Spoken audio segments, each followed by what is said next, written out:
Ilang kabahayan sa Bangaldan, Pangasinan, baha pa rin dahil sa pag-apaw ng mga creek. Narito ang report. Halos 2 linggo ng baha sa loob ng bahay ni Aling Remy mula sa Barangay Anolid, Bangaldan, Pangasinan. Babad na sa tubig ang ilan sa kanilang mga gamit. Gustuhin man daw nila maglinis, hindi nila magawa dahil pumapasok pa rin ang tubig sa kanilang bahay. Ang hirap nga mahirap. Kasi siyempre ka makakilot. Lanod siya ta, senyora alat ko labay sudah ka marutak may kin. Ang pagbaha, bunsod ang patuloy na pag-apaw ng Payas Creek sa lugar. Ito nakabuta mo, ang gano'n kinigitang kasi ayaw dalang siyempre naalipungan ka, mairap.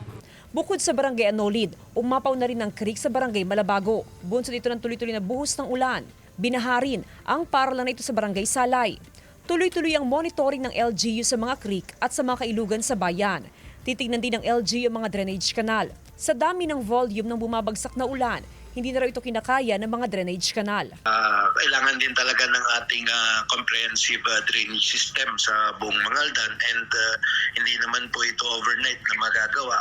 Ito po yung ginagawa ng lokal na pamahalaan natin ngayon na sa lahat ng mga posibleng or mga waterways natin dinidiklat at yun din po ang ginagawa ng municipal engineering. Tiniyak ng LGU ang tulong na ipamamahagi sa mga residenteng apektado ng pagbaha. Jasmine Gabriel Galban, One North Central Luzon.